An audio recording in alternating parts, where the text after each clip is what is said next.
Whoa! Hey, what's up, everybody? We're back kicking it stateside for a special Sunday edition.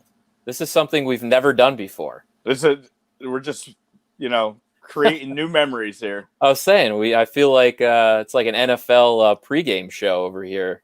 The It just Sunday. proves we can run it on any day. We can Oh run it on yeah. any day. I mean, we're pretty flexible, but yeah. So the I guess the main topic today, the Prem season is officially done.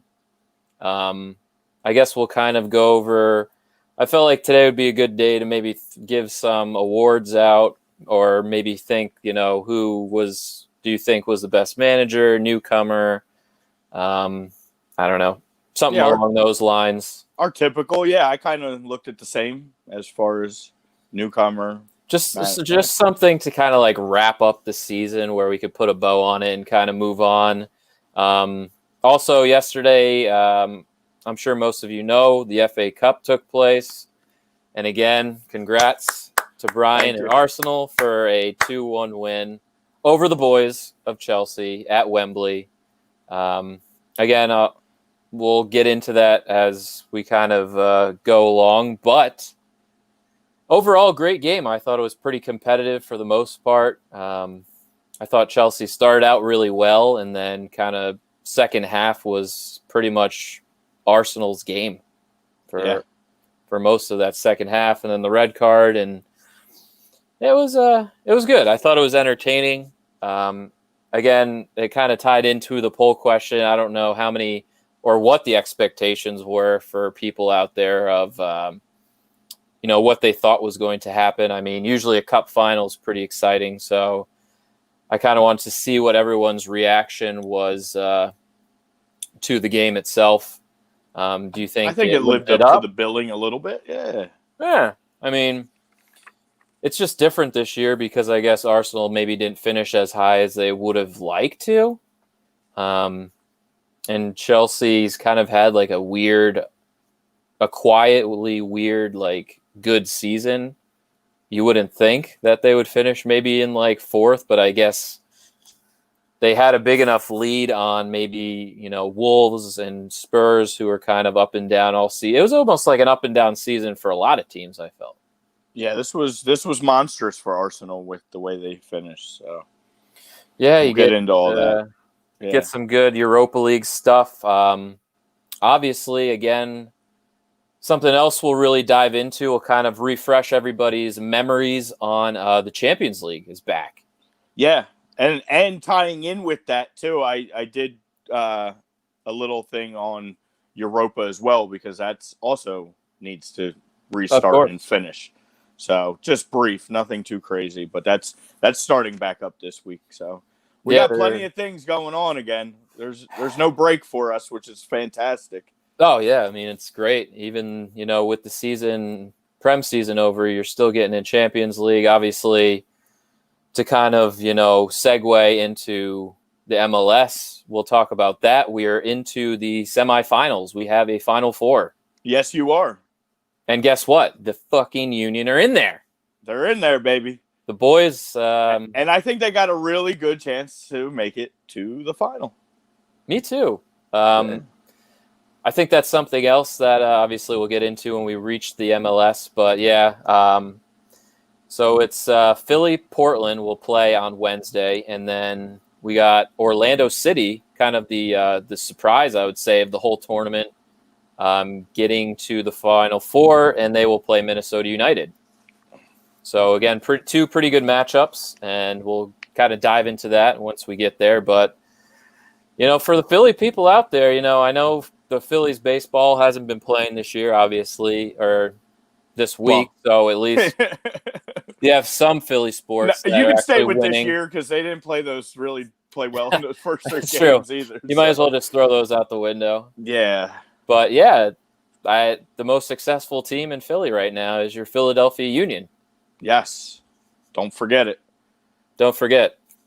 But and What were you gonna say, bud? No, I'll keep that to myself for later.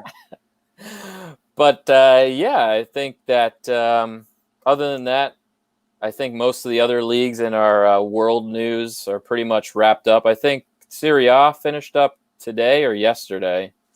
I'm pretty sure. Yeah, they're pretty much wound down. Juve had it locked up anyway. Yeah. So even with that, they ended up losing to Roma yesterday. But so really no dramatics as far as Serie A goes and other stuff.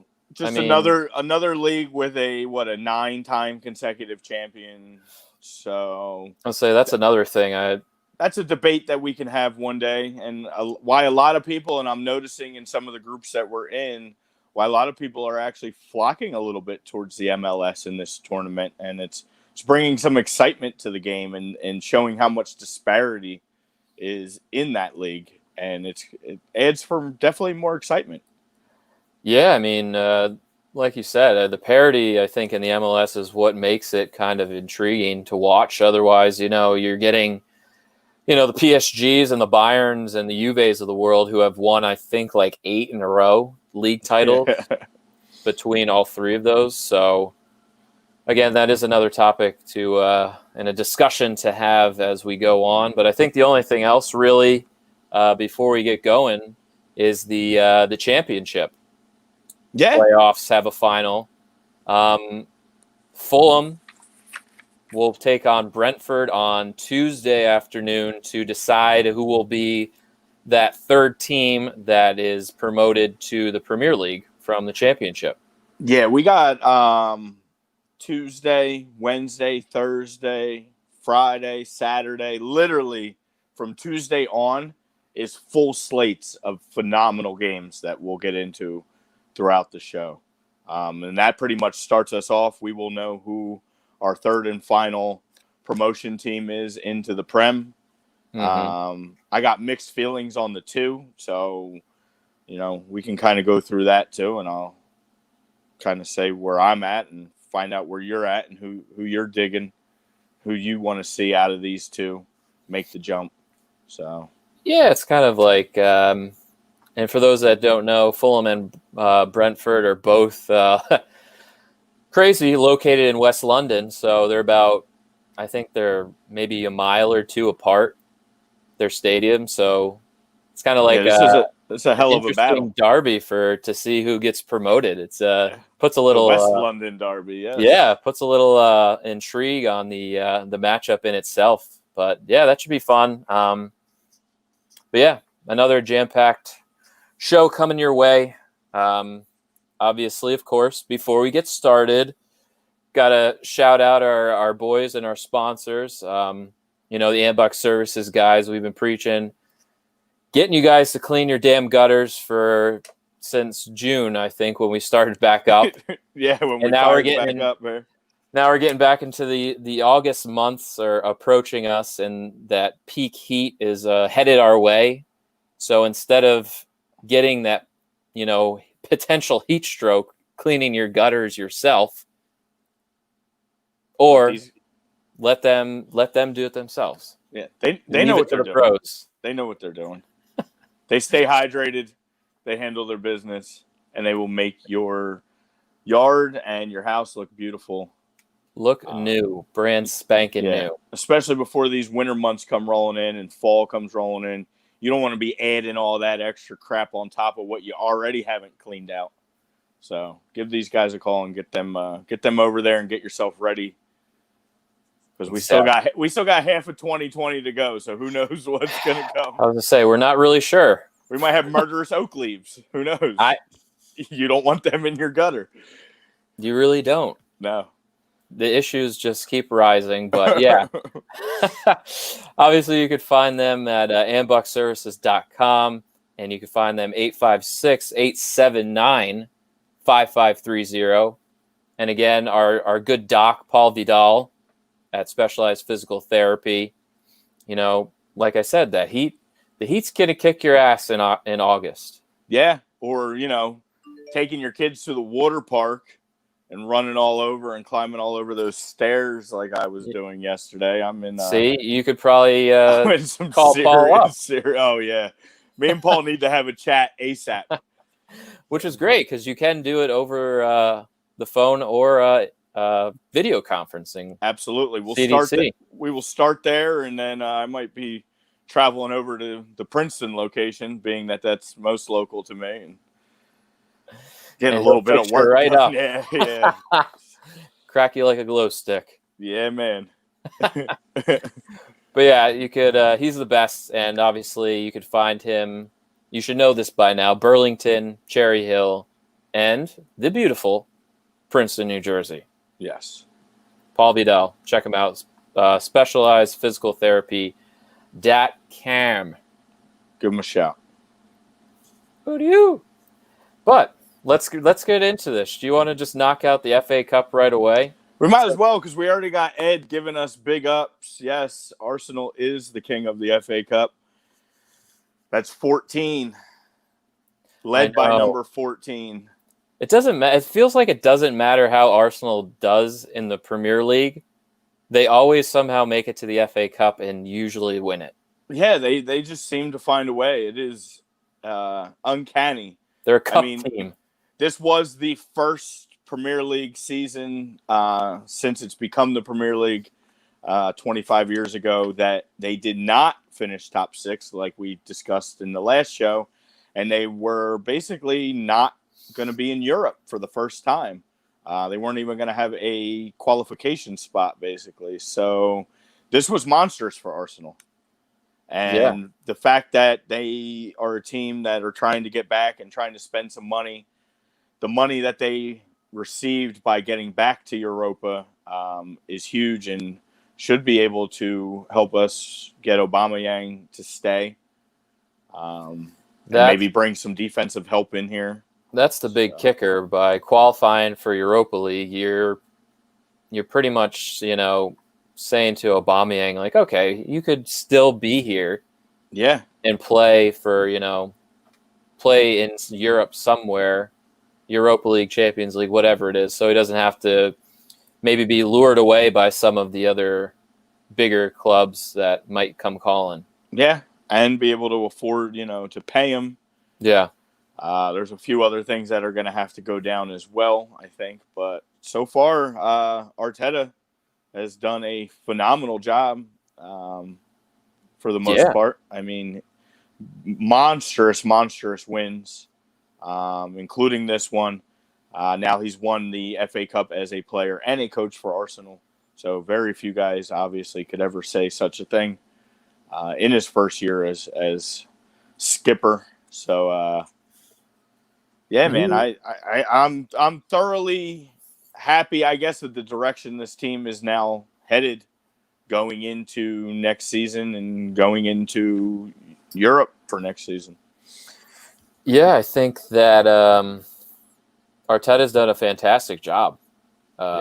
He's been doing way better than that other vampire gentleman that you had behind the bench before him. But yeah, I mean, Aubameyang was the difference maker yesterday, I thought, and he showed why he is a quality world-class striker in this, whole thing. Well, if you're going to wear that number 14 for Arsenal, you got to be able to put the ball in the net. And he's shown that he can do that in every competition that they play in. And I'm hoping that one day he will be able to do that in a Champions League game for Arsenal. I mean, you hope so. I mean, Kieran Tierney, Jesus. I mean, that guy, if he can stay healthy, that's the one corner piece that we need. What a phenomenal game by him.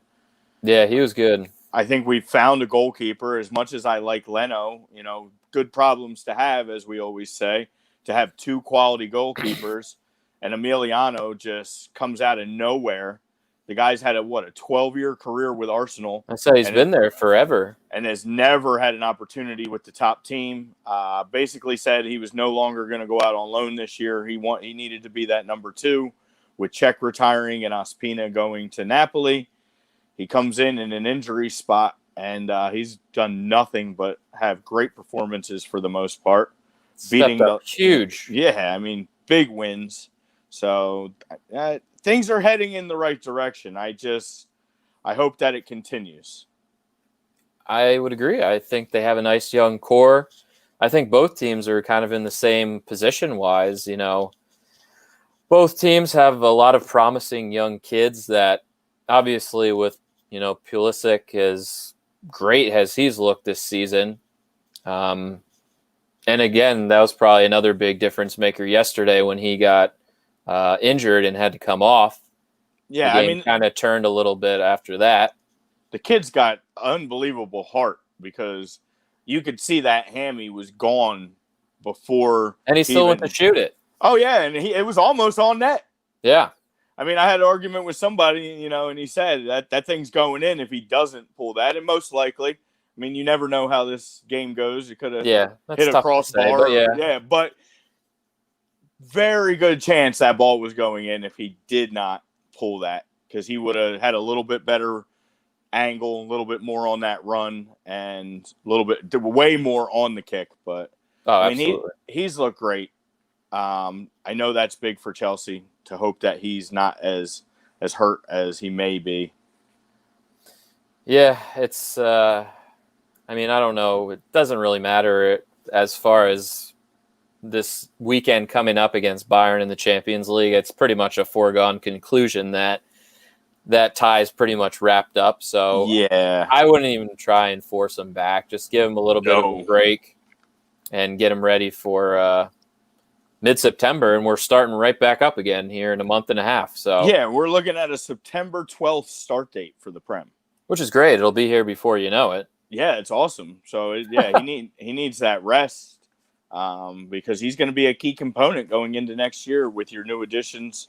That offense is looking real deadly if he can get healthy and get back to form with Ziyech coming in, and obviously Timo, the biggest signing coming in.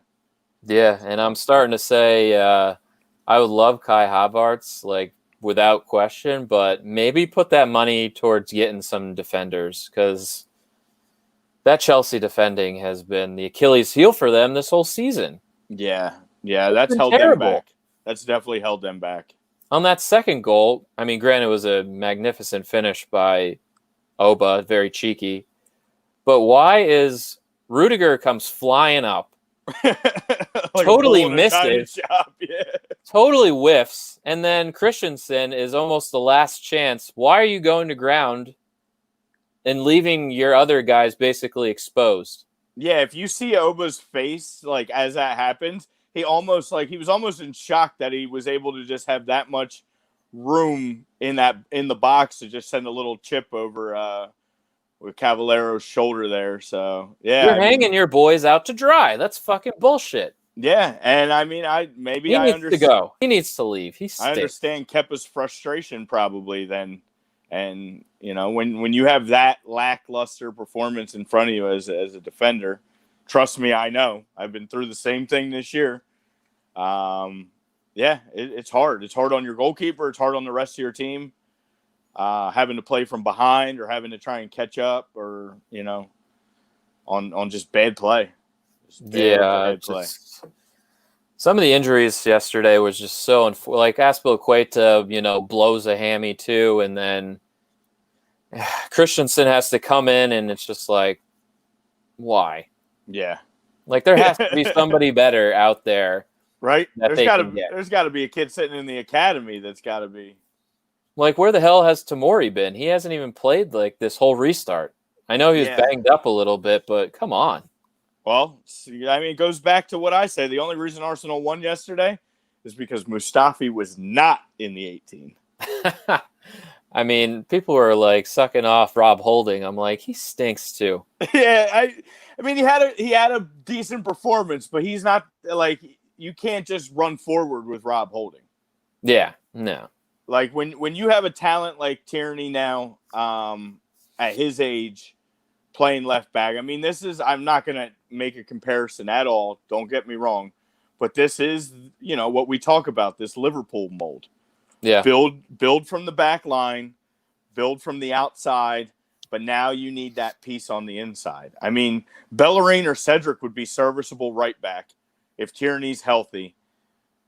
One more year with Luiz, one more year with Papa, but you got to go get a world-class center back. Yeah. You have to. If you want to compete with Chelsea, Liverpool, City, I mean, City scoring 103 goals in a Premier League season and finishing second. So if you want to compete with that, you have to get some help. Both teams do. I think that's the thing. It's like, what's the Prem trending in? I feel like it's more people are trying to buy like these speedy, offensive guys to try and just outscore the other team and not so much focusing. Besides Liverpool, like City's defense isn't like crazy spectacular. No, I would say United's probably next, and that even took a while to kind of come to form. Yeah. And there's not that many like world-class center backs out there. No, you gotta find a diamond in the rough like Leicester did with Sancho. You got to dig in these leagues, I guess, and hope that you pull somebody. Because there's no even time. I mean, you could bring Koulibaly in, and he's getting older. He's so used to playing in Italy. There's no saying his game's going to translate perfect to the Prem. I don't know. And then, you could be completely frustrated and spend a whole lot of money on an aging center back that, I don't know, man. It's a tough gig to build a defense like that. The market is high, hence why. Well, apparently City has signed Nate Ackey from Bournemouth, is pretty much 75% finished. Yeah, well, I don't know now because I guess 9 different owners have basically petitioned to Bournemouth not to sell him to City. Really?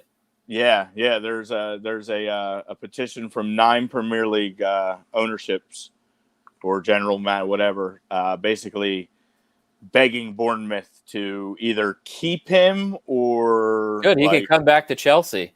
Yeah, you could really use it. Yeah, we could. Yeah. And obviously teams like Arsenal could too. And I think everybody's going to try and blackball City. I think that's kind of the plan here because especially no after one's what happy happened. with this. Everyone, everyone's pissed off besides City. Yeah, well, Bournemouth doesn't care because they're out. Like, that's the thing. Like, these teams that have just gone down, they don't care. Oh, actually, speaking of Bournemouth, did you see Eddie Howe and Bournemouth mutually agreed to part ways? Yeah, well, I don't blame Eddie at this point. He's done everything in his power. The team basically gave up on me, so yeah, there's nothing more I can do. There'll be a job out there for that guy. He'll get a championship job to start, and I'm sure he'll do really well, and maybe, hopefully next season he'll be part of the rotated, recycled managers, right? Oh, you know that. He'll be the first name up as soon as the first Prem manager gets fired next year. Hell, you see the old Bucks freaking making their rounds. Don't be surprised if Watford gives them a call. Yeah, bro. That is. I mean, really, like, why not? Hayden Mullins isn't the job. Hayden Mullins is not your guy. Poor Hayden. They're going to get relegated to League One. I guarantee it. They're going to have to sell off Troy Deeney and some of these other guys. Yo, what's good, Shaquan? What's up, everybody? Thanks for joining us on a Sunday. That's true. Yeah, man. Yeah, but it's awesome. It was a tremendous going back to the FA Cup again. Just for me, it's a good way to end it. It was. It was a good obviously way better for you. Yeah, of course. But I enjoyed it. I don't know. I thought it was a fairly can't speak. A fairly pretty good game overall. Obviously, the red card, I'm still gonna take that to the grave. That's like so super soft in a cup final to call that. Yeah, I mean there was a little bit of officiating blunders, but like we said, and we've said it before, it's hard to. Oh yeah, VAR has sucked ass this year too. I mean that was. Granted, it was the first. Yeah, how about that one?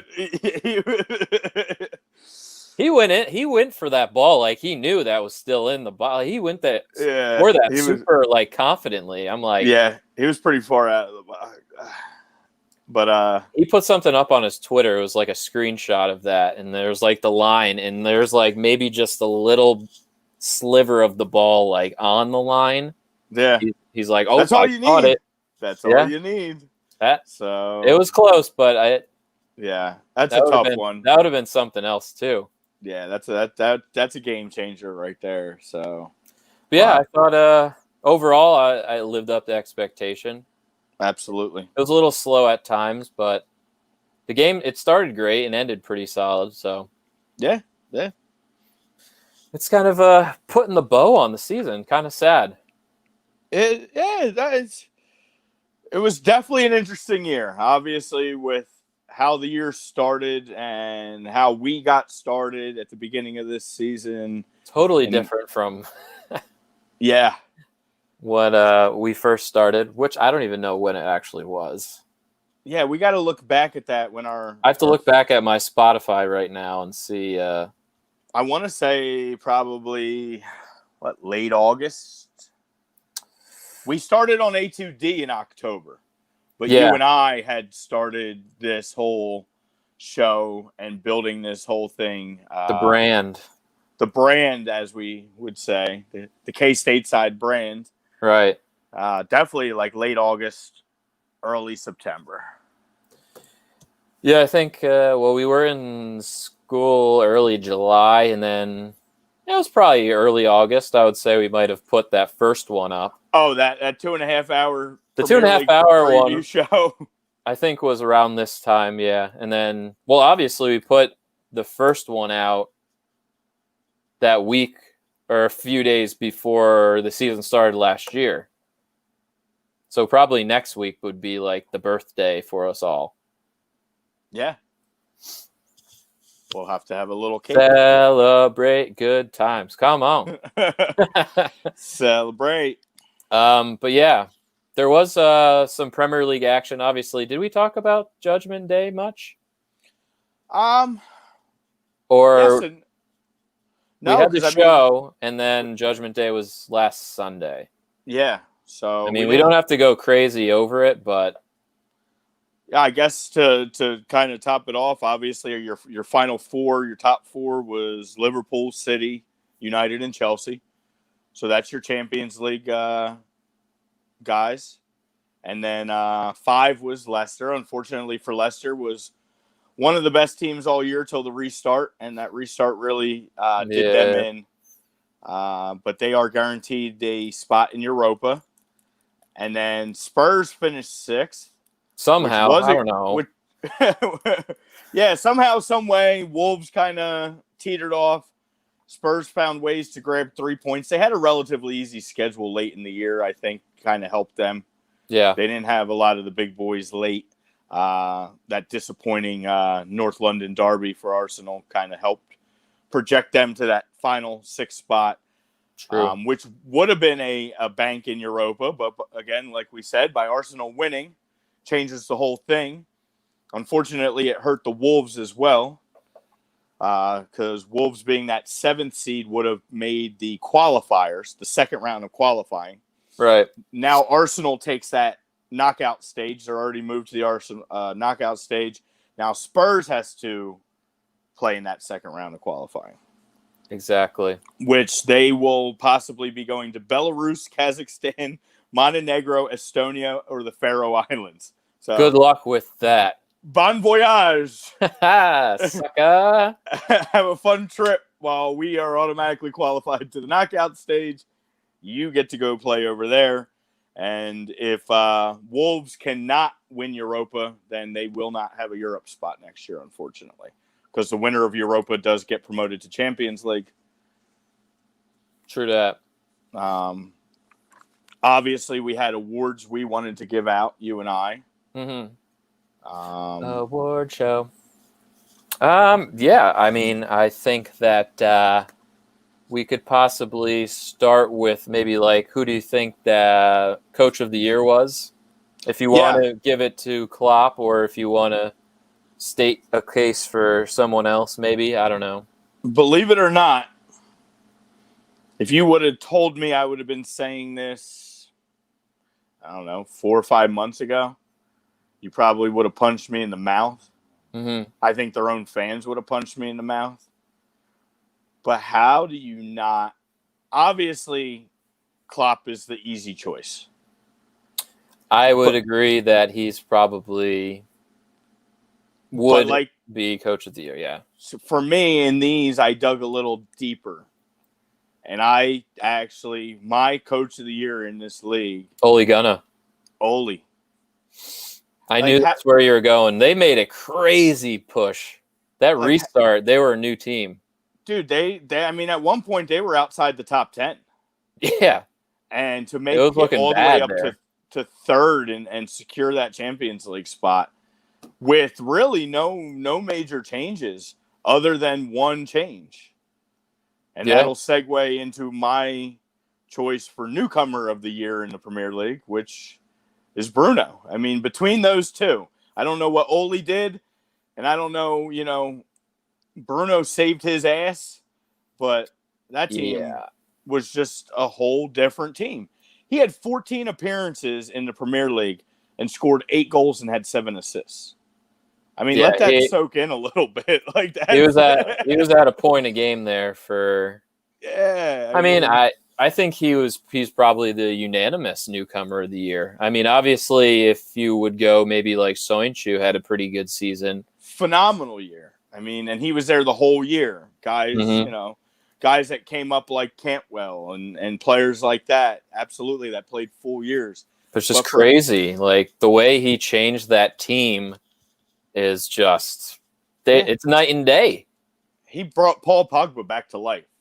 He really did. Like how he brought the love of the game. He brought the love of the game back to Paul. Yeah.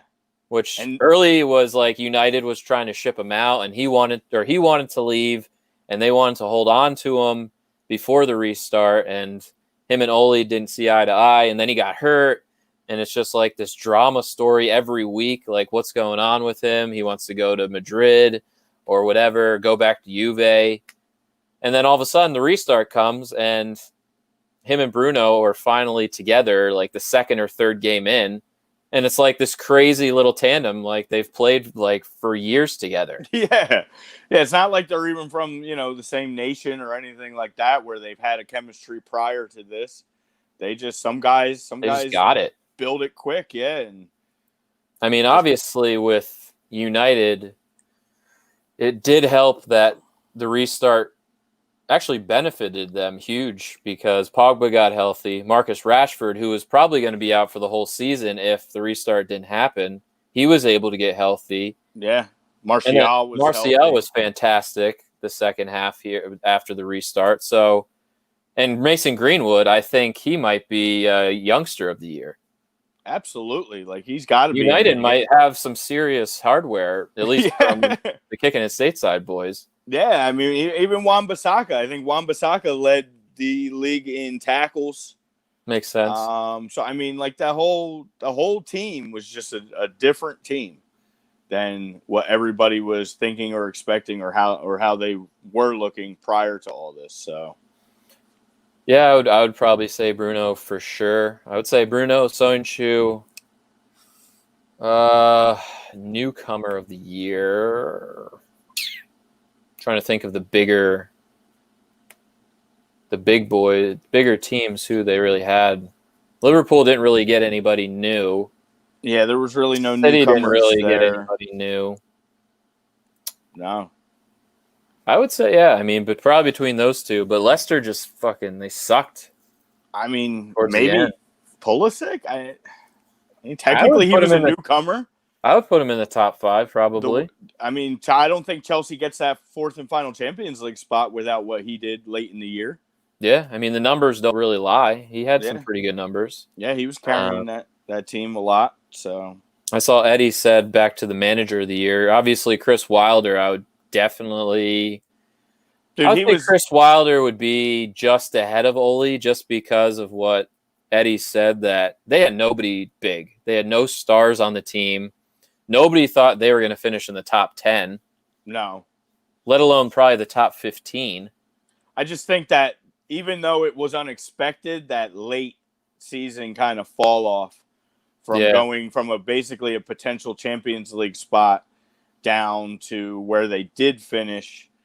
I know it wasn't an easy task, but I think that kind of hurt him. I mean, you and I had him as our coach of the year for 80% of the season. Yeah. So he's in the running. I would say he's slightly ahead of Ole, but yeah, I don't know how much United's turnaround was because of Ole or more because of Bruno Fernandes. Yeah. I guess it might go hand in hand. I don't really know. But you saw it seemed to be like Pogba was more motivated by Bruno Fernandes than he was from the manager. Yeah, that's a good point. Very and good Chris point. Wilder, I think Sheffield was one of those teams that got hurt by the stoppage. Yeah, they were on absolute fire prior to that, and when you have a team of a bunch of, I hate Greg? Not ragtags, but not your big names like you said. I mean, a layoff like that could definitely hurt. Those guys aren't making the same money as the big boys are making, so their private training facilities definitely aren't what, Paul Pogba's house and Ollie McBurney's house are a little bit different. Yeah, I mean, Sheffield, you got guys that made names this year like John Egan. Yeah. Johnny Lundstrom. Yeah. I mean, put Dean Henderson right back on the map. Oh, man. He probably was one of the reasons why they were able to get a top 10, honestly. I mean, you could put that into goalie of the year, too. Yeah. I think Dean Henderson is... I mean, he wouldn't win it, but I definitely think he would be in the top 3 or top 2 just based off his numbers and how Sheffield was able to finish. Absolutely. Because, I mean, obviously you could easily give it to Allison, most likely, because he's probably the best goalie in the league. But yeah, and you could see a clear difference when he was out for Liverpool, even though they found ways to win just because there was so much talent there. Yeah. That team runs so much different when he's in there. I mean, even Ederson led in clean sheets again with, I think, 18. Yeah, he was great. He's always in the talks. Yeah, you got it. Maybe, all right, give Dean Henderson like 3rd. Yeah, I could give him 3rd. I don't really know who else would really, because, I mean, Schmeichel, Casper didn't exactly have his best year, I would say. He kind of had a down year. Jordan Pickford had kind of a down season as well. So, I mean, I would say the freaking Englishmen, like Dean Henderson and Nick Pope, I think had fantastic seasons. Nicky with Burnley. Yeah, how about him? What did he finish? I think he finished 2nd in clean sheets. Yeah, I think he did. As far as goalies go. Mm-hmm. And going back, if you were going to name like a defender type player of the year, what's his name from Burnley? Towarski? Is that how you pronounce it? Oh, yeah, Tokarski. He was above Van Dijk as far as being clean sheets for defenders, because that's a ranking as well for defenders for guys who play full games, and clean sheets are with them in there. And he was actually the number 1 defender as far as clean sheets go for the Prem this year. So, I mean, it definitely makes a difference. I mean, again, if you have a good back line, or really the goalie is how they're able to kind of, arrange certain players in certain positions. Yeah, you need that combo of both. Yeah, I mean, because, a goalie, you can see the whole field. You're able to, point guys in the right direction and kind of command that back line. And I thought, Dean Henderson, for being, you didn't know what Sheffield was going to be this season. Nobody knew. And then this kid just, again, on loan from Manchester United, of course, has this fantastic season. It's like now he's looking at maybe jumping Pickford in the England pecking order for the Euros next summer. We don't know. England's got an awfully lot of talent. It's not a bad thing to have. Yeah. This batch of English players are going to be a serious problem. Yeah, offensively, defensively, It's kind of goalkeeping. how like Belgium was 4 years ago when it was like that core group was in their prime, and everyone's like, "Ooh, this is the golden age of the Belgian team. Here we go." Or France too. France had a really young team too. Yeah. And that's a recipe for success. Well, then I'll use that to pop off, speaking of Belgium, to my player of the year. Obviously, we all discussed the MVP being Jordan Henderson. To me, an MVP and a player of the year is two completely different awards. And I think player of the year has got to go to De Bruyne. Yeah, he's a beast. 20 assists, 13 goals.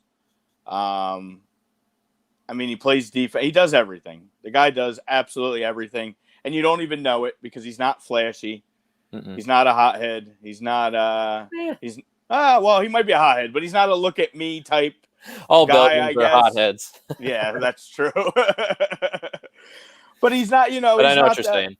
Yeah, he's not that I don't know. He doesn't really let his emotions on the field per se. Yeah. You don't really see it in his face that much, but it's more off the field shit that they get run in their mouth. He's good for just getting super red faced fist pump, scoring a goal, and then getting right back to business. I mean, that's like I don't really know who else you would really give it to. I love Jordan Henderson had, again, like we said last week, one of his best seasons of his career. But 20 assists. Yeah, well, compare it. Henderson had 5 assists. Right. De Bruyne had 20. Henderson's not flashy at all. De Bruyne has flash with his passes because they're just it's some of the best in the world I've ever seen. Yeah, by far. So crisp, and it's always on point. So, I guess you could. It's just hard not to give it to Hendo. I don't know. Basically, because probably the tipping scale would be because Liverpool won the title, I guess. And he was just so important, and when he didn't play, it's like a completely different squad. Well, that's why I kind of reserved the MVP for him, and I look at a player of the year differently. Player of the year to me is pure statistical. Yeah, stats, yeah. To where MVP is, would the team have been able to do what they did without him? It's fair, though. I would say, him, Hendo, De Bruyne, probably Mane had a really good season. Yeah. And I would put probably Sterling in the top 5. He had a really good, quiet season. Sterling's always kind of the odd man out when it comes to that team for some reason. And obviously, you hear all about Aguero. It was big. It was good for him stat-wise with Aguero being out this whole restart. Yeah. But, you could probably throw, piggybacking to, the best striker that we've had, the Golden Boot, Jamie was so hot early, but, how could you not give a little love to Player of the Year to Aubameyang? I know. I want to, I just... He could be in a conversation, maybe as a very, very dark horse, but... He needs to stay more consistent, though. Yeah. He needs to, he plays up to the tough competition, but he needs to be that guy that when they are playing the bad teams, like a Sterling does or a Kung Aguero does or Salah, scoring those 2-3 goals every time you're playing a bad team. You can't be losing games to Bournemouth. You can't be drawing Watford when you're that big of a talent. You got to find ways to put the ball in the net constantly. True. And I don't know. I like a guy for my player of the year. I like a guy who kind of does everything. The assists aren't there for Oba. Yeah. Or much of anything besides just being a pure goal scorer. Just a straight poacher, which I'll take, Oh, yeah. If he's on my team, I'm not complaining at all. Yeah, I'm not complaining about that. I think, in a calendar year, he's got around 50 for Arsenal, so in all competitions. So he can't. You cannot be mad at that at all. Yeah, not at all. But, it's kind of like, I think Jamie, he could have ran away with it if he didn't have such a little, a little hiccup towards the end of the season where he didn't really score that much. Yeah. He's he was kind of on my list. I was trying to come up with like a comeback player of the year. I think comeback is Danny Ings. I got it right here. Danny Ings. I think easily comeback. I think that's another unanimous one. I think. Yeah, well, that's why I said Jamie was on the list, but he wasn't the top spot. I think newcomer of the year unanimous is Bruno Fernandes, and then comeback player of the year is Danny Ings unanimously. So how about this for Danny Ings? A lot of people don't know or realize that Danny Ings has been in the Premier League now since 2014.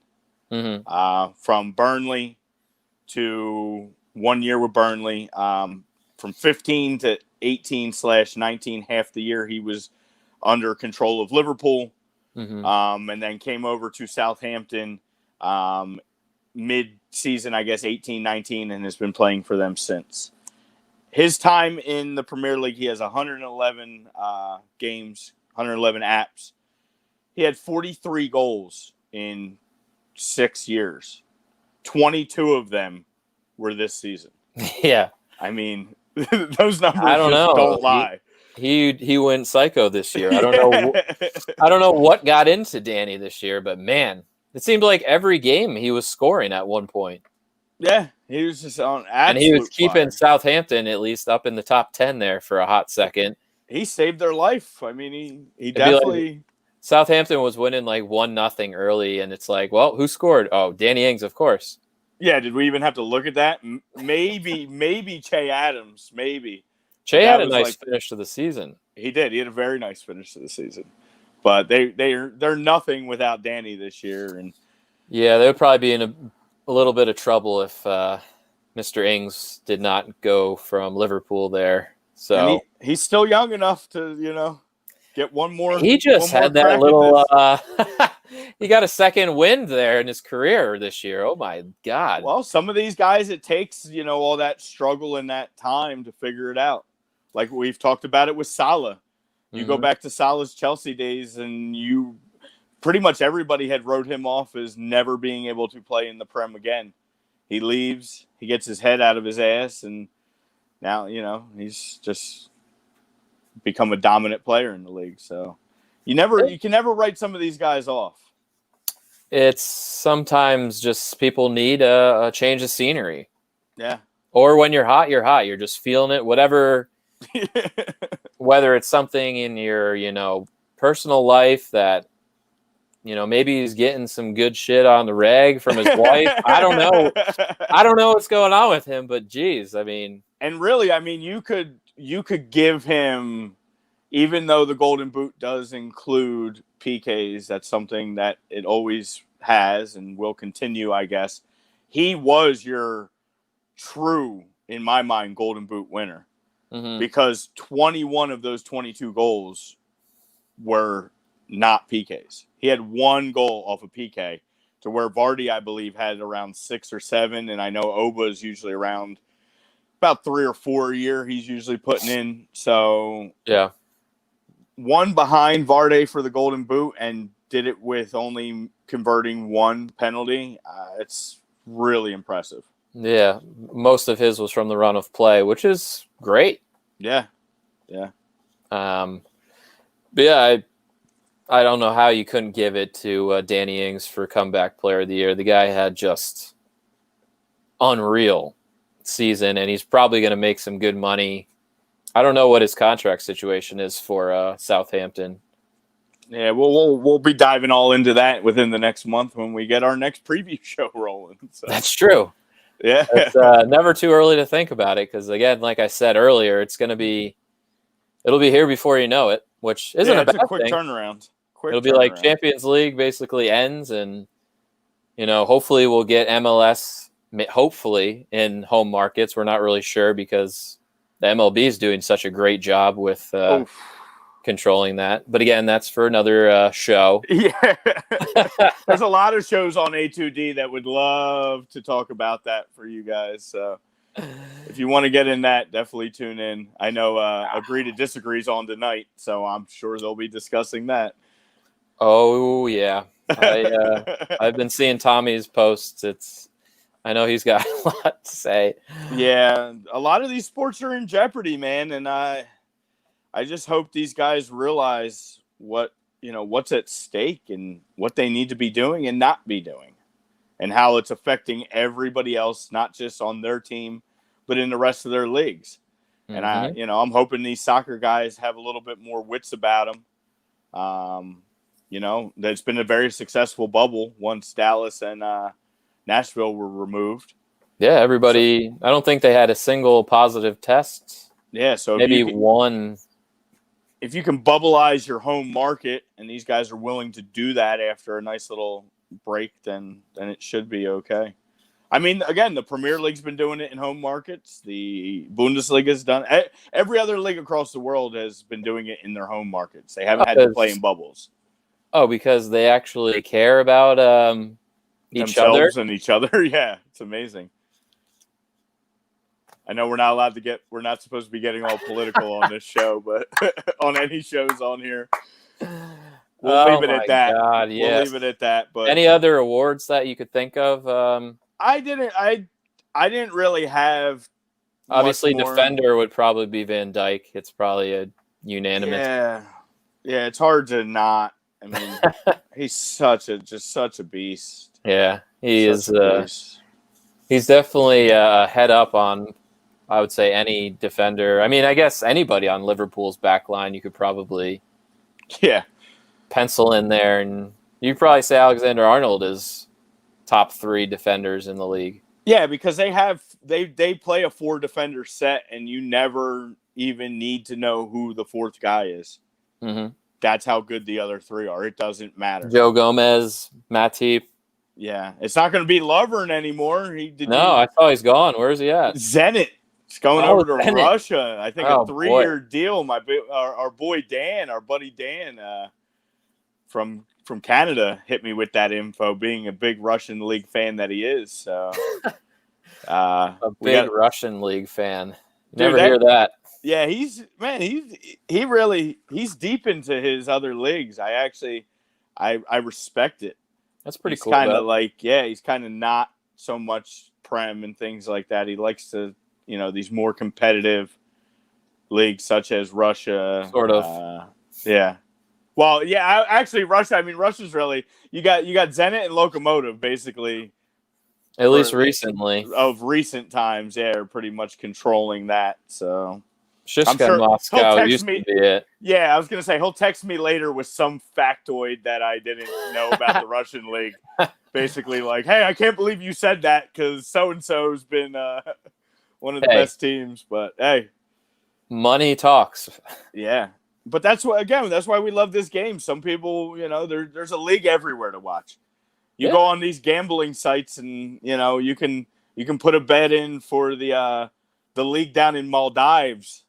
You could put a bet in for the Icelandic league. You could put a very competitive league.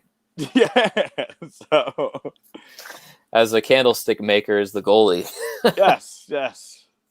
They play it all over the world, and that's why it's fun. It is fun. I know. There's never a dull moment, like we've been saying, probably the past year for this show. There's always something going on. Yeah. It's been the one sport that's gotten all this right. So we forever have that leg up. I had a debate the other day. Somebody said, I don't trust anybody who calls soccer football. And I said, well, at least we're playing football. That's a big gripe with American fans. Yeah. It's like, what? Football? Yeah. It's like, yes, it was football before American football was even introduced to for like hundreds of years. Hundreds of years. They actually do kick the ball with their feet, unlike American football. Yeah, and the one guy on the American football team that does use his feet, or the 2 guys, are always the ones that are the brunt of all jokes, but yet they name the sport after. So, whatever. You can't win. You really can't. American football stands, you can't win. Yeah. But, so, I mean, that's pretty much a wrap up on the Prem. Put a bow on it. Obviously, I don't know if we mentioned the relegation, the 3 teams. It came down to basically a Jackie Grealish just putting Villa on his back. Yeah. And keeping him up. Yeah, Villa, you're welcome from Arsenal for that 1-0 victory. That was it. 2 weeks prior. That was the one. That was the icing on the cake. Yeah. And then that draw at West Ham just kind of sealed the deal. Because Bournemouth was coming. I'm texting you like, oh my God, here we go. Here comes of course, the last day, backs against the wall, they play well. Yeah, they show up, but the old too little, too late. Yeah, that old chestnut. So, hey, Villa's been a staple of the league for a long time. They had left. They're back. I think the Premier League's better with Villa in it. Me too. So, I told you that. I wanted to see Villa instead of Watford. Yeah. So Norwich is gone. Bournemouth's gone. And Watford. Bye-bye. See ya. Maybe never again. We're not sure. Yeah, I don't know. I think Watford's going to do the double. I just have a sneaky suspicion it's just going to all fall apart. They're going to sell off like Decore and Troy Deeney, and they're going to be stuck with Etienne Capoue. Or Etienne Capoue, as I like to call him. You think Welbeck makes it back to the Prem, or is he playing? I think he's some EFL next year. I could see him killing it in the championship next year. Yeah, I know Sarr's out. He showed some promise. He needs to play in the Prem. He can make a Prem squad. I know Arsenal has mentioned maybe kind of bringing him in for a little Pepe competition. So try to push Pepe a little bit and get somebody behind him because Reece Nelson did not really. Nah. He had a great year the year before in Germany, but he didn't really push Pepe too much this year. I'm not giving up on Pepe. I know a lot of Arsenal fans were cranky with him, but you got to give him some time. It takes these guys some time, to adjust to this league, and he shows so many flashes. He'll be a regular in Arteta's 11 going forward, I think, and I think he will show you why the money was spent on him. Yeah, I don't see that being an issue. I think he'll have a pretty good season next year. Yeah. And I guess just a quick segue off of it, just to touch on the EFL again. You mentioned it in the beginning of the show. We have Brentford and Fulham. That's going to start off our week coming up here on the 4th of big games. Couple things to look at. I don't know. I put down for Brentford. They've had some pretty good goalkeeping. Their goalie, Raya. Yeah. From Spain. They're very similar if you look at their roster to like a Sheffield, although they have a little bit more diversity nationally than Sheffield does. This kid, Ollie Watkins. The striker. 26 goals in 48 games this year for Brentford. I mean, they play a full slate in that league. They play a 46-game regular season and then obviously these 2 playoffs. So 26 goals, 3 assists. He's a U20 for England. Just another good English player. They keep turning him out. But he will be, if Brentford advances or not, he's pretty much a lock to probably stay on Brentford. He's not a loan from anywhere. He's not going to get pulled back if they advance. So that's a kid that I would like to see maybe play in the next stage and see if he can continue his scoring on the highest level. And then I guess for Fulham, it's that Josh Onamaya kid. Yeah. Who had a big goal against Swansea. He's another England U20. He was a Spur. He was a Spur in the Spurs Academy for 5 years. And then was with Villa for a year, with Sheffield Wednesday for a year. And luckily for him, got out of Sheffield Wednesday, made it to Fulham, and now he has an opportunity to make it to the Prem. So, and obviously our boy Tim Ream. Tim Ream, U.S. international. Had a brief cup of coffee. 3rd string defender. 4th string defender. Center back. Yes, but he starts for Fulham now. I mean, he does. He does. I guess it really depends. I know Mitrovic is kind of banged up a little bit, so we'll see if he can go on Tuesday, which would be a pretty big blow because he's scored about 20 goals this season for them and probably has got him to this point. Oh, absolutely. He is a big reason why they're where they're at. So, But yeah, I mean, fuck, West London Derby to get promotion doesn't get any bigger than that. I mean, if you're curious about which team, hey, maybe you could find a team. Watch Brentford and Fulham. Maybe one of those can be your new squad if you don't have a team in the Prem. there you go. You kind of take that like I did this year with Sheffield. Just I'm a Blade for life now. Yes, Blades for life. I gave my Canary badge back when they. It's like, well, yeah. Yeah. You got lost in the mine shafts. We're not going to be able to continue our friendship. Yes. Still a Pookie guy, though. Yeah, well, it'll be interesting to see what they do. I know they signed Norwich signed U.S. U20 kid Sebastian Soto. Yeah, that's good for. From I think Hanover in Germany. It's definitely good for a kid like him, you know. So that'd be nice. I mean, the second league in England isn't anything. It's still quality. There's still very quality journeymen or guys that are battling to get looked at by a Prem team, or kids that are on loan from these big clubs. Yeah, trying to resurrect some careers. Many careers have been resurrected down in the second league. So absolutely. I mean, it's still good stuff, and I would say if you I guess it's on ESPN Plus on Tuesday. Most likely, yeah. So if you feel like dropping $3.99 a month for ESPN Plus, I think it's worth it. There's a lot of good stuff on ESPN Plus. Yeah, you can get that trifecta package too with Hulu and Disney. So I think that's a better deal. Just get it all. Yeah, it probably is. Honestly, just get it all. And the Bundesliga, I believe, is on ESPN next year. It will be, yes. So that's an incentive to kind of get. It's MLS. A cup final, man. Yeah, exactly.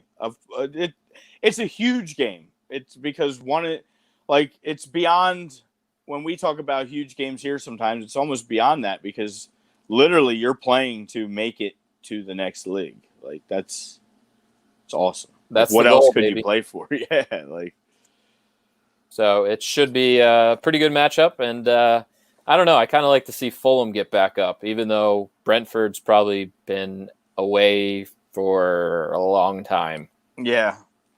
And they're getting a new stadium next year. That'd be kind of fun. A lot of people are, I think, on the Fulham bandwagon, but maybe I'll hop on Brentford here. Either way, I think they're the Bees or. Yeah, their logo looks some form of a bee. Yeah. So the Hornets are out and the Bees are possibly coming up. So. I mean, we're just getting bugs everywhere. Yeah. But I guess we can move into some Champions League talk, yeah? Yeah, yeah.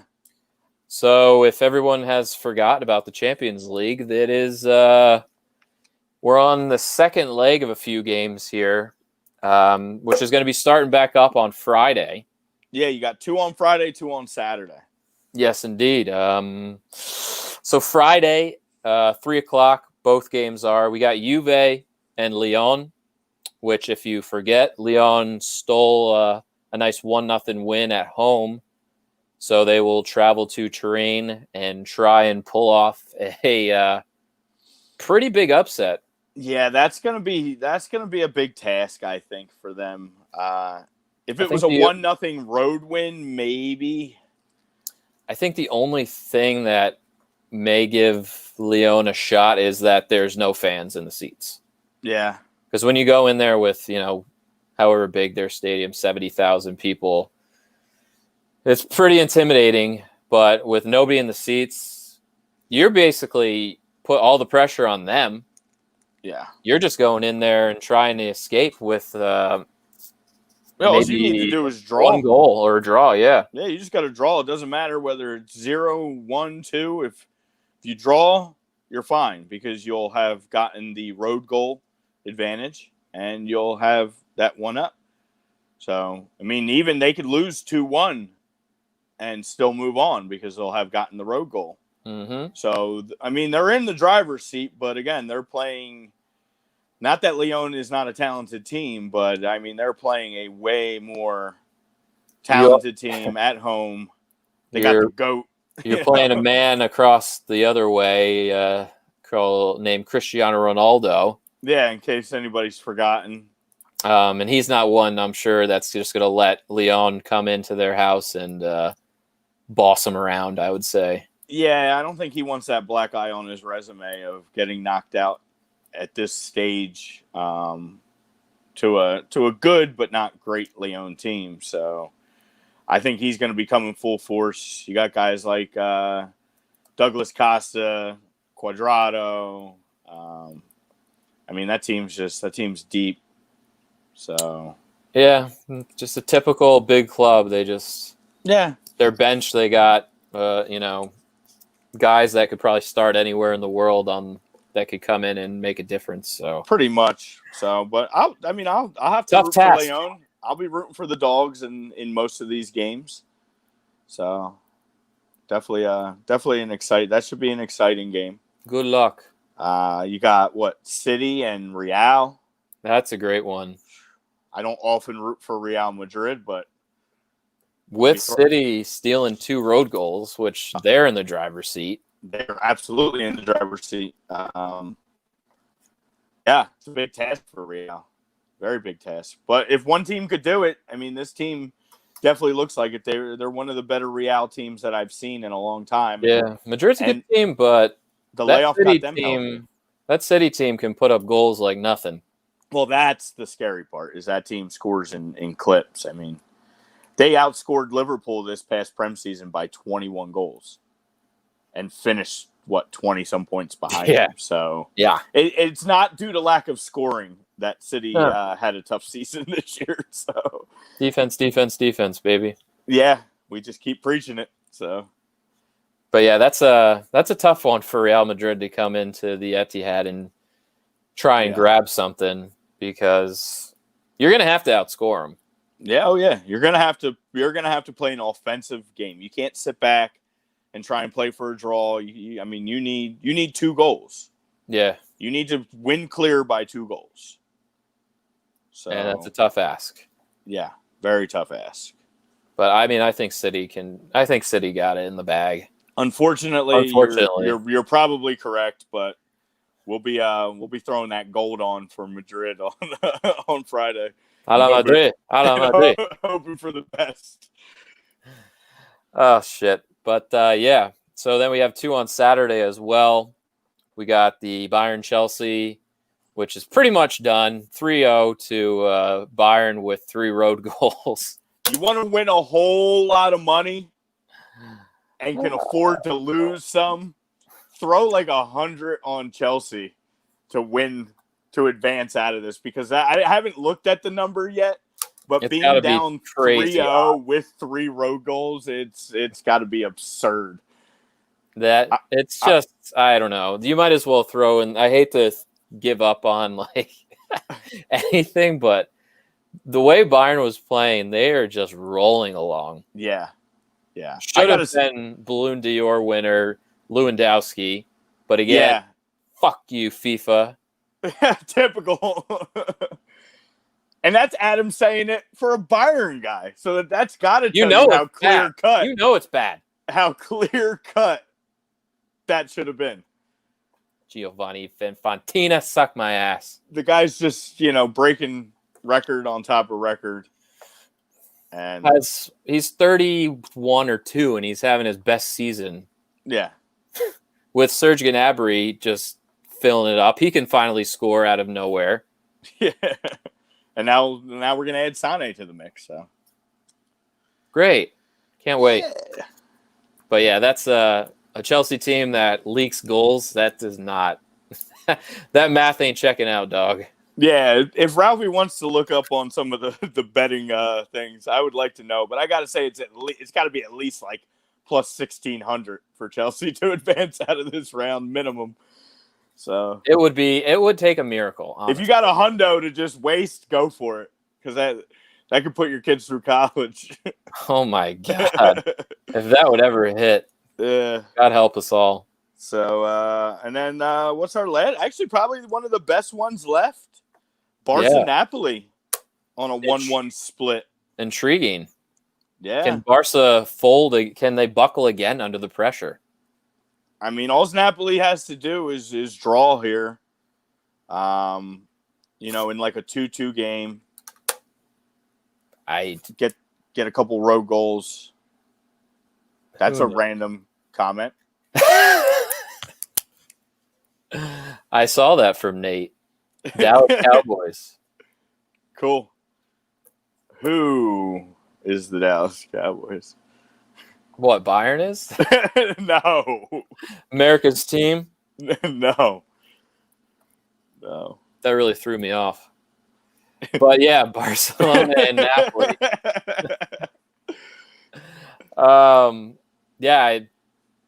Barcelona's kind of been choke job city in some of these Champions League here. Yeah, Napoli. It'd be interesting to do if they put a little too much pressure on Leo Messi and just Reggie Miller it away. Yeah, it's a 1-1 game. Barca has a road goal to their name. But I don't know, man. They're home. Napoli's no joke. Everybody talks Napoli, but they continuously are on this stage year after year now. They have one of the best defenders still in the world in Koulibaly. Mm-hmm. Mertens decides to stay and has had some monstrous goals since that decision was made. Another Belgian that just... He's old, too. He's old. He was almost Chelsea's striker. I know. Thank God we didn't do that. Yeah, opened the door for Timo. So, it should be a good one to watch, though. I think that's probably going to be one of the more exciting out of these 4 left. Yeah, I would say that, Napoli's one of those you can't sleep on them. No.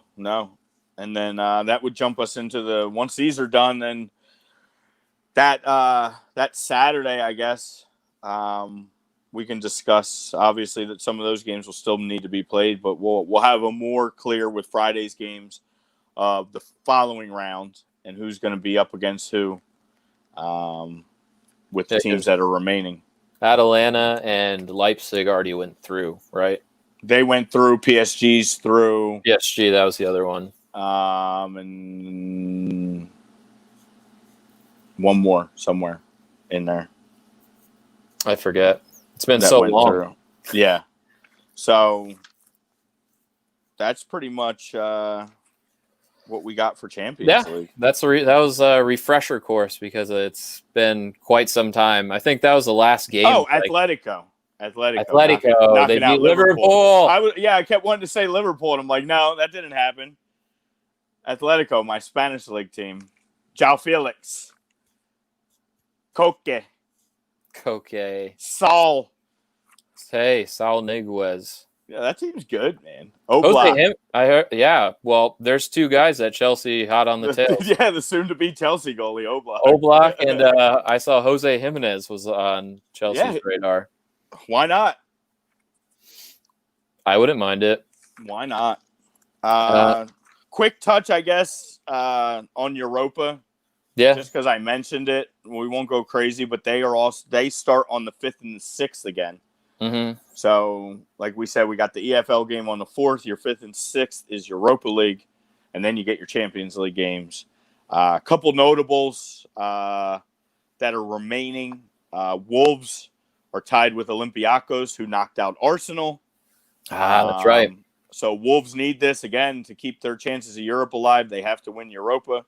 So they're in a 1-1 tie with them. Wolves did get the road goal, so they're got the little slight advantage going into that game. Some notable teams left still. Inter Milan is left. Man U, obviously, as they've been. They're probably one of the favorites to win Europa here. You got Wolfsburg, Roma, Sevilla, Leverkusen, Rangers, Frankfurt, Wolves. Those are pretty much, outside of a couple other, I think Getafe's still in there. Olympiacos is still in there. So they're winding down. They're down to the 16 teams. So we can break that down when it gets a little more interesting. We'll let that clear off some dead weight coming up here. I guess for Leverkusen, who knows? You go on a run, you win the Europa, and you make Champions League, maybe you can convince Kai to stay. Please stay one more. I mean, you say at least we got Champions League to play for, so you never know what these games could mean to certain clubs and certain teams, certain people. So it's just, I feel like if they want to sell, they need to sell though. Yeah, his value is all the way up here. Yeah, and if you're already going to let Timo go, you don't want to risk him getting an injury or having a down year next year without his boy Timo there. So if you're going to get the money, you're already golden for the Bundesliga. You're pretty much golden for Europe next year as well too. So yeah, I don't think it'll make much of a difference. Nah, not at all. But yeah, Europa League. Yeah, love it. Just more and more. Just add more games. Europe's important to these teams, man. Europe is very important, even if it's not Champions League. That money is unmatchable anywhere else. Exactly. Money talks is the theme. So we might as well. We got 15 minutes somehow. We always just hit that MLS. Run. Let's hit that MLS. Let's hit our local market, the Philadelphia Union. Let's go. I should have thrown money on them to win the whole thing. You should have. Damn it. They would have went out in the knockout stage. I know. Knowing my damn luck on betting, they would have been done. Yeah, so keep your money off the board because they're rolling right along. That team, man, that team looked good. That team looked real good. Yeah, that first half we looked pretty dominant. And then I don't know why. In the second half, we just like to sit back and it just becomes like you're chewing your nails off the whole damn time. Yeah, being a neutral, it was nice to watch. I'm sure for you and your buddies, it was a little tougher to watch that second half and just wonder. You're just sitting back waiting. You're just getting That's a scary way to play sometimes. Pumped with shots, and we're playing kickball. We're kicking it downfield. We're not even having possession. Hey, you gotta be thrilled though that Andre Blake has woken the hell back up though. Oh. He's been the best goalie in the tournament by far. He had a really kind of tough year by his standards and Union fan standards last season. But he has looked absolutely, like you said, he has by far been the best goalkeeper. Maybe second would be the kid from Orlando, the newcomer, Galessi here. Yeah, from France. But man, Aronson. That pass? A homegrown kid playing for the Philadelphia Union. If you guys out there that are still teetering on watching this game and watching this sport and picking your team and this is your market, like, come on, man, get on it now because this kid's going to be in Europe sooner or later. Where's he from? Jersey, right? He's like as local as it gets. Medford, New Jersey. He's a Medford, New Jersey kid. They call him the Medford Messi. They ain't lying after last performance, man. That kid was all over the pitch. He controlled that game from the beginning. God, that turn and that pass, just everybody, all the Union fans, just huge erection after that. I don't even think he can buy. He can't even buy tobacco yet. The kid's what, 17, 18? Is he even 18 yet? Yeah. I think he's just 18. Yeah, but I mean, come on. That's what you want to see. That's soccer porn, baby. I was like, what? Yeah. From a young kid. Yeah. The key to that kid is going to be get the most out of him over the next couple of years here. And then when Europe comes, get the money. I think they'll sell him off this summer. Yeah, if they go on to win this and then they have, when the season starts back up, hopefully, and they are able to hopefully find a way to get this whole season in and he continues this type of play, it's going to be hard not to. I know Celtic, I think, was looking at him. There was some talk. Celtic is looking at the center back, McKenzie.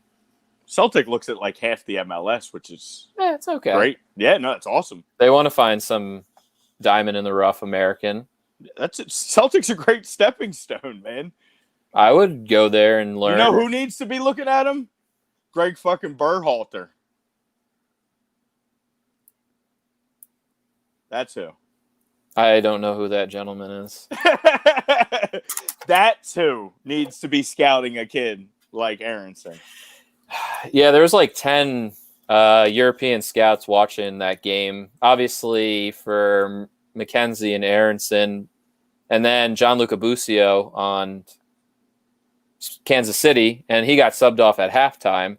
So that didn't look good for the scouts, but fuck it. If we could get like 5, 6, 7 mil out of McKenzie and Aronson, that could go a long way to signing like a big name, a Suarez or somebody that's kind of on their tail end of their career. Oh yeah, just like Red Bull should have did with Aaron Long when the opportunity was there. The market value was there for him, and you got too stubborn with the market. You don't play with the market. Yeah. Not when you're in their position. No. They're the Red Bull. Yeah. You let the big boys handle it. But Philly, we're Philly down to the Final Four. They play Portland in a winnable game. A winnable game. Portland looked pretty good last night, though, I got to say. They did. Valeri and Blanco were no joke. That team, like I said, when they advance out of the group stage or even before they did, when you get a veteran team in a tournament like this, that just gives you an advantage. And those guys have been there, done that. They're guys that have won a championship. And it's not going to be an easy task, but that should be one hell of a game. That game is on the 5th.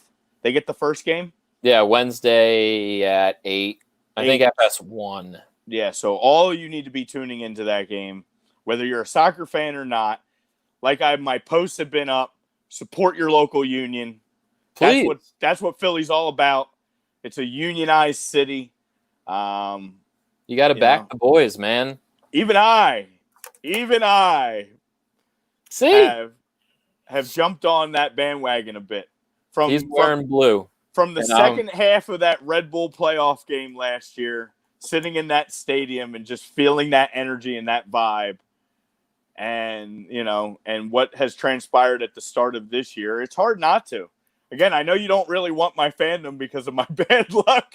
I was going to say, don't you put that on me. It's not a fandom, but it's a rooting interest. It's out of the teams that are remaining, between them and I think the other team in the other group in Minnesota that I kind of jumped behind last playoff.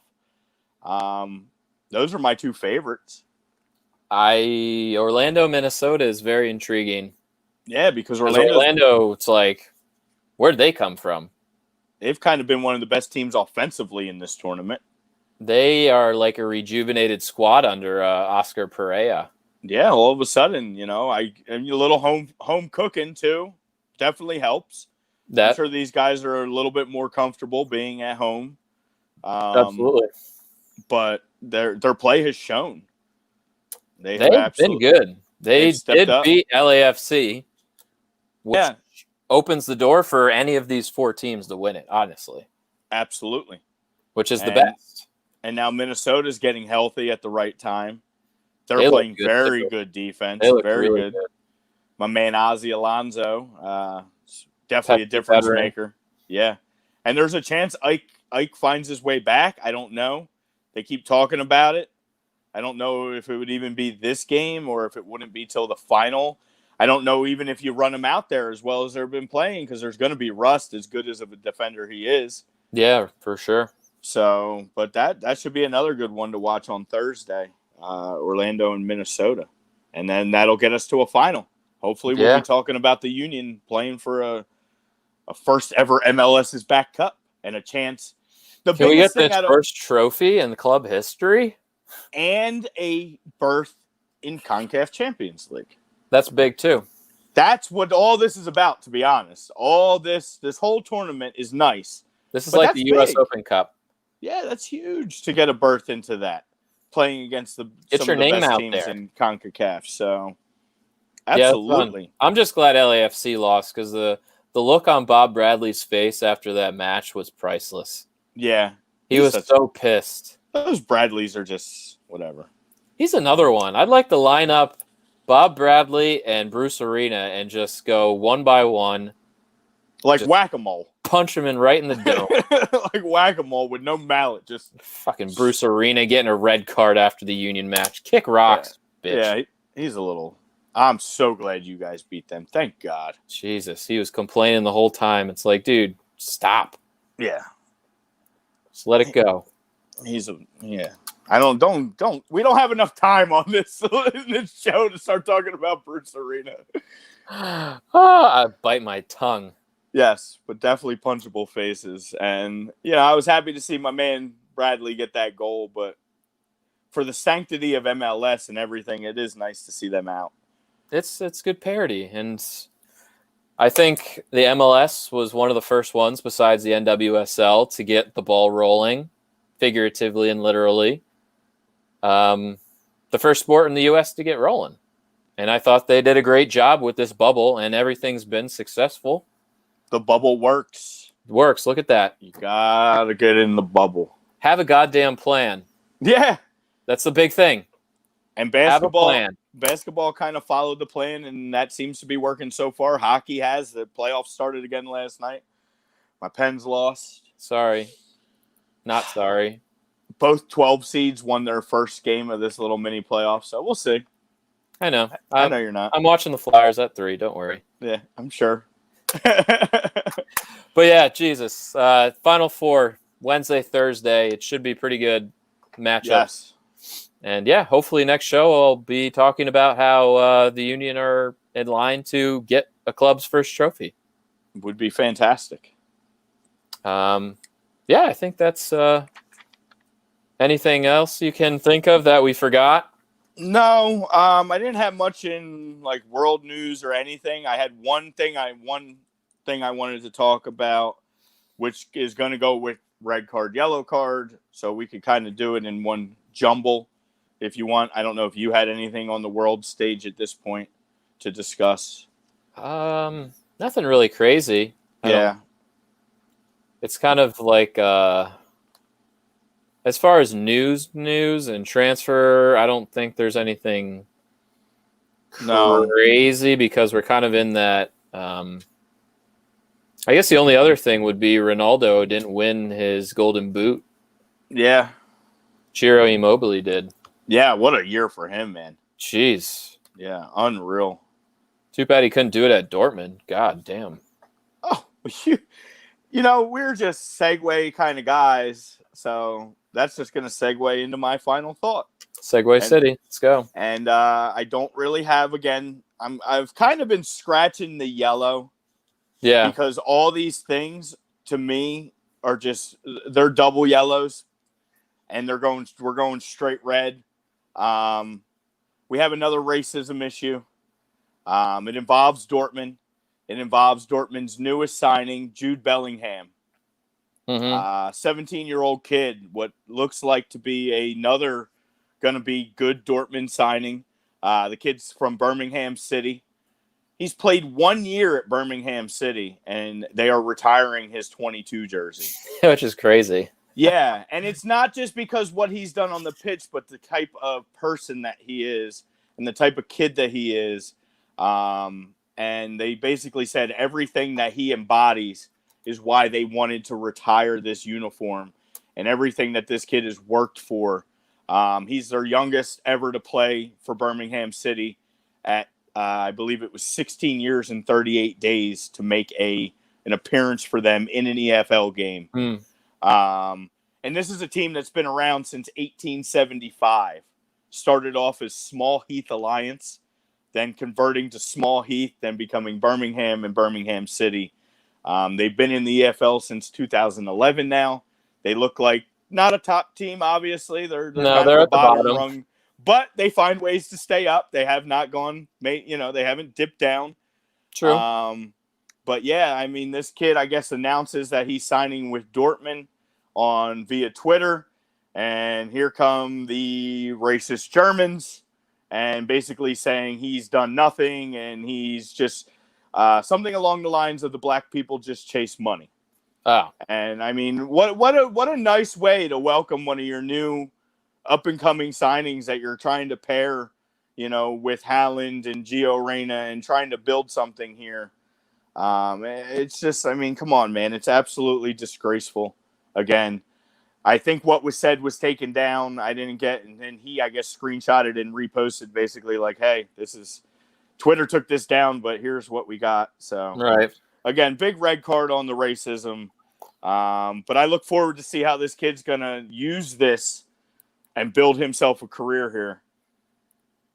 I mean, hopefully he can be one of the next Jadon Sanchos of the world. Yeah, you never know, but you got to take a shot on these kids. And Dortmund's the place to go, baby. Yeah.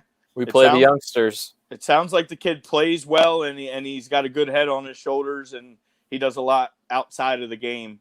So that's all you can ask. Yeah. I guess my yellow, double yellow, triple would be the goddamn Chelsea defense. I'll freaking scream it till my eyes go out of my skull because it needs to be fixed for next season, Frank. Roman, if you're listening in Russia, open the pocketbook up. Sign a defender or two. Sign Luca Digne. It's a nice name. That's a name drop. Get Nate Aki. Steal him from right under these fucking noses. That's all I'm saying. And Anthony Taylor can kick rocks too, bastard. Son of a bitch. I think he's enjoying that new yacht courtesy of Arsenal. Yeah, Stan called him up and was like, hey, man, we really need some of that. We need Europa League money, bro. Yeah, big time. Fuck Anthony Taylor. What can we put in your driveway? Yeah. Anthony Taylor showed up after the match. There's a beautiful Lambo sitting in his driveway. A nice red one. Yeah. But before we sign off, me and Brian, a friendly wager that we placed on yesterday's match. So I said if Arsenal won, I would wear an Arsenal something for a show to be determined. And if Chelsea won, Brian would wear Chelsea stuff. So I'm thinking on the Premier League preview show coming up in about a month would be a perfect So your time. boy is going to be wearing that Arsenal red. I'll pick something out nice for you. Thank you. I look good in red, so that's good. Absolutely. But again, this will be the it for us. Yeah. Everybody, thank you again for tuning in to a special Sunday. Prem is done. Let's all move on. A month and a half left, and we're right back to it. Yeah. Go Union. And go Union. Hell yes. So we'll see you guys next Saturday. Enjoy your Sunday, fun day. Love you guys. Love you. Like.